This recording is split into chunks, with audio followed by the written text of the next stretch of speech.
Hi guys, I'm Shmee, hello and welcome back to the channel where you join me today in Germany to drive the new Mercedes-AMG E63 S.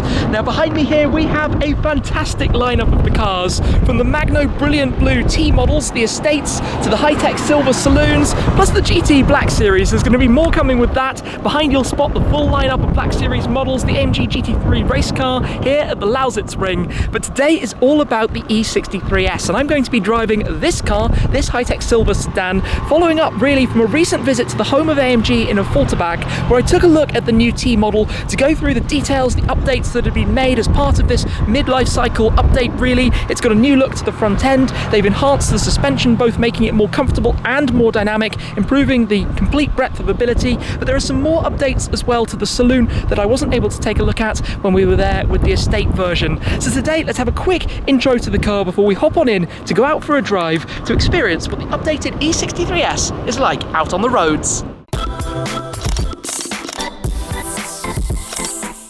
It's always quite something to see a lineup of the cars like this. Being the media launch, it's the first opportunity now to get behind the wheel of the new and updated E63 S to see what it's all about. And we're going to be focusing on this car, despite some of the obvious distractions. The new AMG GT Black Series is lurking here at the Lausitzring, and there's plenty more to come with that, including some news for you guys as well. But today, let's talk about this car, the updated E63 S. Now, the entire front end has been revised. Visually, it now gains this traditional AMG front grille, the Panamericana vertical slat style front grille. It's also inherited new headlights, a new front apron, and around the rear too, the sedan, which I didn't see when I was checking out the T-model, also has a new style tail light design, a new diffuser, new tailpipes as well, but most of the changes come underneath the skin.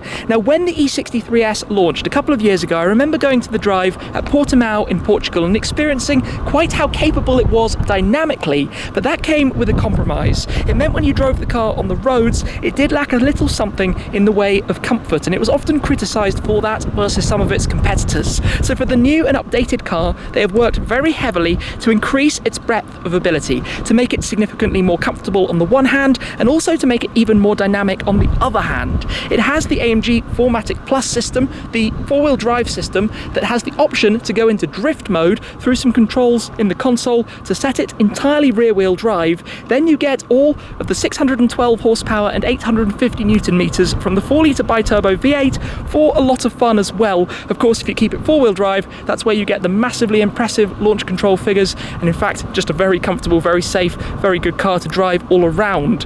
Other changes also come to the interior. If we come all the way around just to take a look at this quickly, inside here we now have the new AMG Performance steering wheel, which I got the opportunity to take a look at before, but today to actually use and put into action this new twin spoke design on the sides, but with the touch controls for the large virtual cockpit displays that we have up in front. Inside as well, you can tell it's a very nice place to be. You've got the performance seats, we've got the contrast yellow stitching inside here extending onto the steering wheel as well. We've got the touch controls on this wheel, which I'll show you through in some detail in a moment. But being the sedan, it's a comfortable 4 or 5 seater. You've got a decent amount of luggage space at the back, but you've also got the sporty cues like having the carbon fiber lip spoiler, the carbon diffuser, these new textured exhaust tailpipes, still to create a nice sound from the V8. One noticeable difference between the cars are the tail lights. The T-model actually retains the original light design, but with a new inside design and detail, we could say, whereas the sedan gets an entirely new shape to it.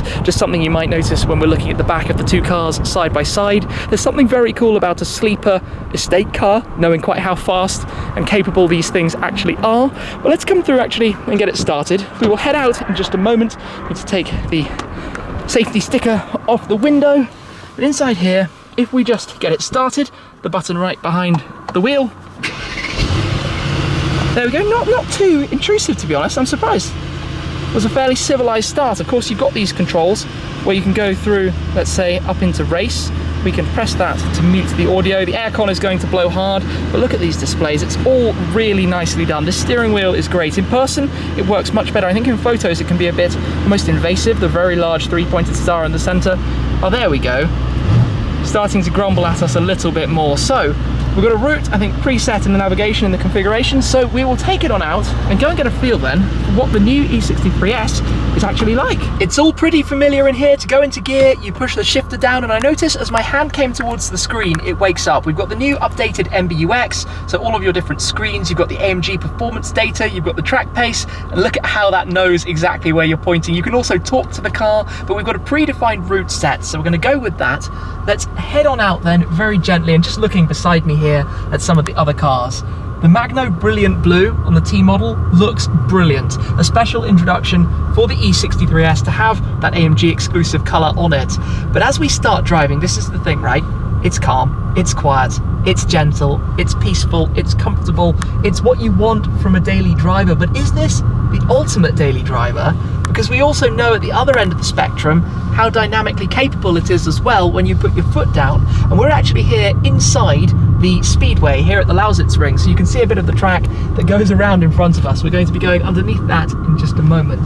The first observation though that I'm not the happiest with, and I do talk about this fairly often, the seats, the AMG Performance seats. They are very, very firm, and yes, these are brand new, so they haven't had time to soften up a little bit, but it's a solid seat. And I have a bit of a poor back. I had a back injury a while back, but it does mean that I find this ride pretty firm. Anyway, we've got this route set. I think it will take us for a bit of countryside road, also a bit of Autobahn. So we'll head on out, escape from the venue, and go do a bit of a drive and see what it's about. Take a look at this. The navigation overlays your directions with what it's seeing through the car's camera. Now this is really clever. As we get towards our exit from the roundabout here, have a look at how it does this. How clever is that? Now, I'm not the biggest fan of cars having the navigation system talking to you, and in this, of course, you can interact with it. Hey Mercedes, how can I help? Mute the navigation instructions. I have switched off the driving recommendations. It's just that easy. And obviously you can do that with everything, with the temperature, with the lighting, for the ambient lighting, for the safety systems, whatever it is that you want to control, you can just talk to it in a natural language, and it works very quickly, very responsively. Yeah, really quite impressive. Anyway, onwards.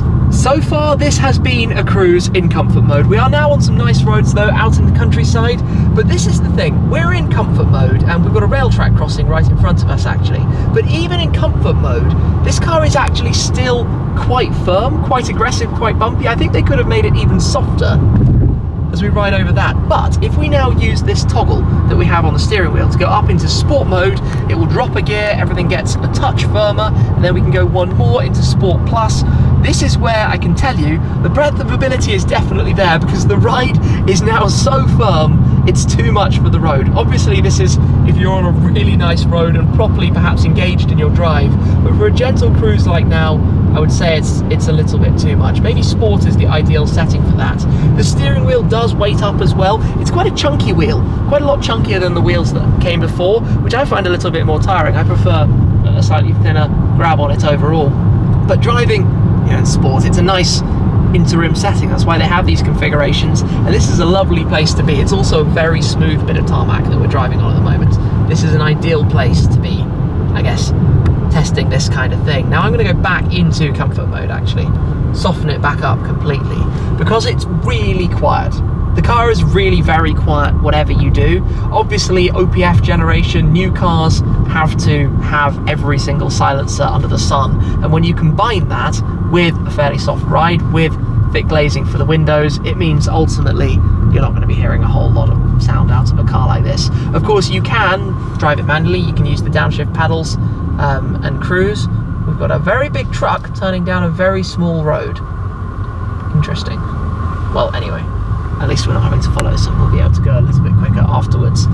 You have the paddles on the back of the steering wheel if you want to shift up and down the 9 speeds yourself. The only thing with a 9-speed gearbox is that if you are shifting, obviously every gear has very short ratios, which means you do find you are internally going up and down, up and down, up and down, or rather up, up, up, up, down, down, down, down, down, whatever it might be to optimize the torque of whatever gear you're driving in. Obviously, if you do the double pull traction control setup, is when you can put it into drift mode and be a little bit of a hooligan by driving like this. It's just a really nice place to be, which is what you want in a proper daily driver. I mean, we're coming back to the countryside, so just for fun, I am going to go back into Sport Plus. Actually, I'm going to go into race. We've got nobody behind us, so I'm going to drop some gears, drop it down third, second, get a bit of the V8,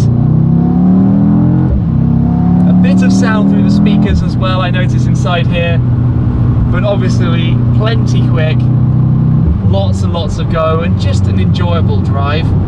The kind of car, that you can use whatever it might be for, and in fact it's completely empty, so get ready to hold on tightly. Let's say, let's go to traction, put it into sport handling mode, have a look at the dashboard here, foot on the brake, foot on the throttle, race start, get ready, hold on tight, let's go.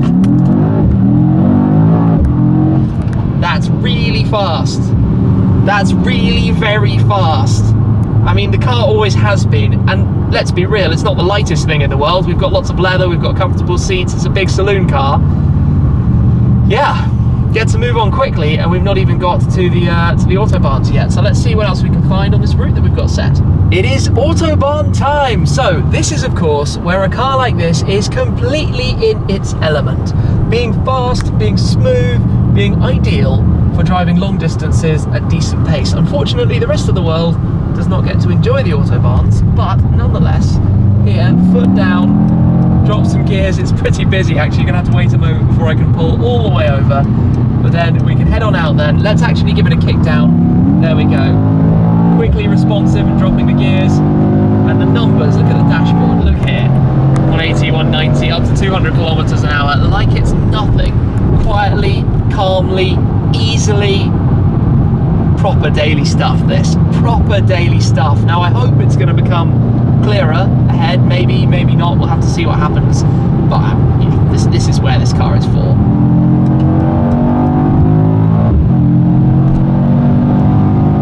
You always get that confidence from a four-wheel drive car. When you're accelerating hard, you just feel the extra stability that comes out of it. Of course, there is a weight penalty in cars having a system like this, but then the instant go, the safety in poor conditions, the extra usability that comes from it as a result, and the ability to grow numbers like that in the calm way that it does it too. That's one of the things, isn't it? Just non-dramatic speed. I guess we're going to get an open stretch here. Just 1 second. So, foot down.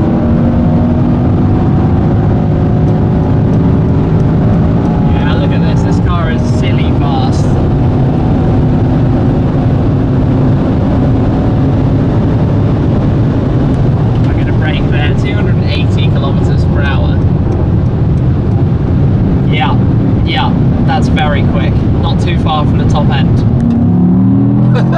That kick down.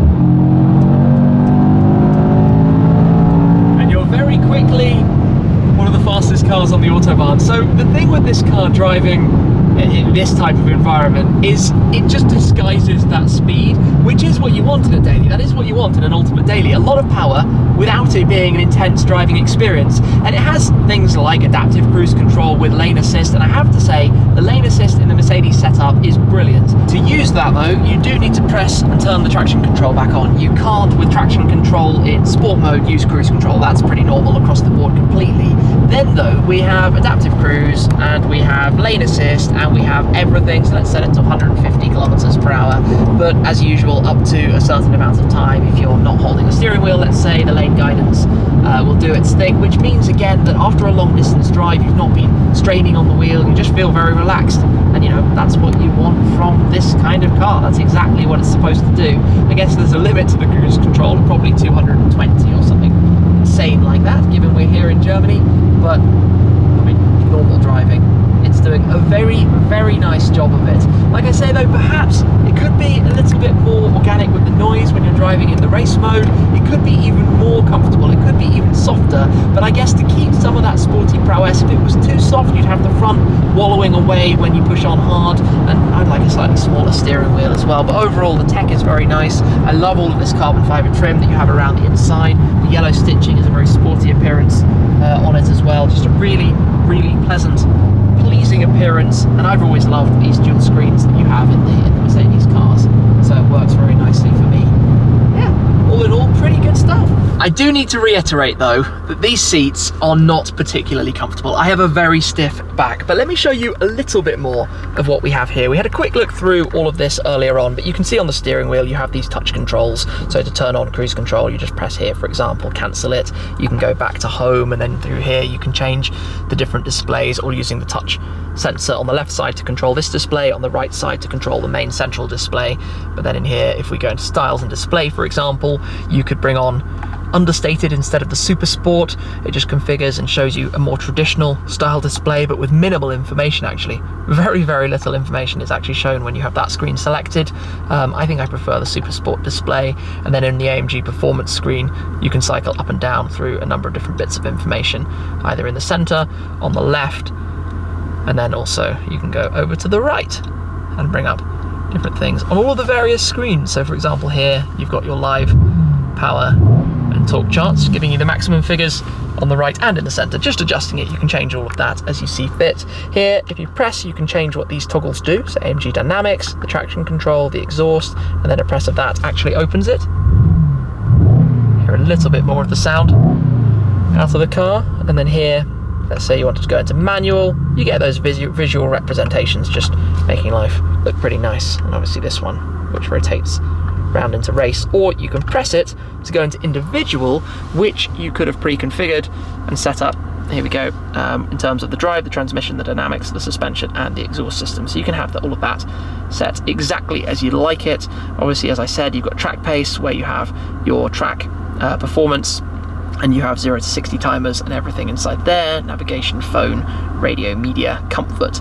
Now in comfort, you have your seat heating. You would also have the different options you might have. You have ambient lighting, which is always very nice because you've got lots of different color. Obviously shows better at night, but it illuminates around the sides of the trim that you have with different colors and brightnesses. Coming down, it's all quite simple here. Climate control settings, some hotkeys for the navigation.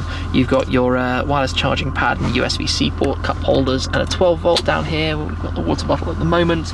Your quick buttons here for the driving modes, if you want to do it with the physical button as opposed to on the steering wheel. If you don't have the upgraded steering wheel, you've got drive, manual, suspension through the different modes. And like I said, if you go up to the full mode, it's very firm. Traction, volume, media, exhaust, auto stop start, and the cameras, because of course you can have in here the full cameras surround. You've got front camera, top-down view, side door views, rear view, everything you could want to see, including an AMG GT Black Series and an AMG GT3 in the rear view mirror, which is always very, very, very nice.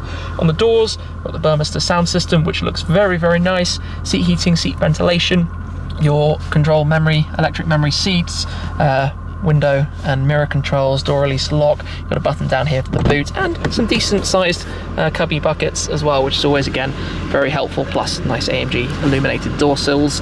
Your light controls just down here, main lights and wipers, and obviously the gear selector stalk on the other side. Let me just shut this off though very quickly. In the armrest, we've got some more USB ports, we've got some charging cables very kindly if we needed them, but all of the trim, it's just all very nicely finished. And up top, got usual light controls, SOS, and the illumination as well, and a borderless rearview mirror. But let me come through quickly to show you the back of the car. After all, it's a car that is about having 4 people or even 5 people.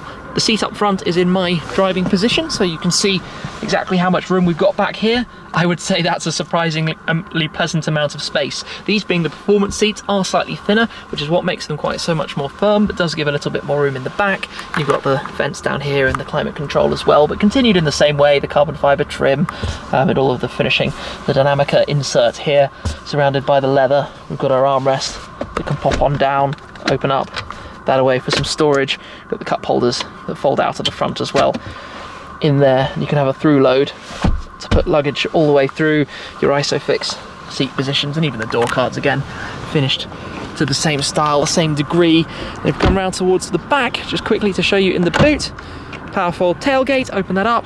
Plenty of space. I mean, you expected no less, I'm sure, with the 40-20-40 split fold for the rear seats, but you would fit a lot of things in there with no issues whatsoever. So that is more or less it then for my drive in the E63 Saloon. I guess you've seen my comments. It's a very, very swift machine. It's very comfortable in the way that it delivers that amount of power as well. The seats are definitely on the firm end if you upgrade to have the AMG Performance seats, but overall you can tell that breadth of ability has been widened from the comfort to the dynamic end of the spectrum. We've also here, as I've said before, got the T-Models, and we've got the E53 convertible, the cabriolet as well.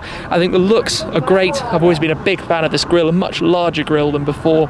Obviously the iconic AMG style integrated into that as well, with all of the carbon fibre for the lower splitter, and even you can see the cooling and things that are going on down here too. But that's it for today. Like I said, there's more to come with that in the not too distant future, so stay tuned for that. For the time being though, I will leave it there. Great drive, quite possibly the ultimate daily driver. So thank you very much for watching, guys. I hope you've enjoyed the video, but that is it for this time, and I'll see you again very soon. Cheers!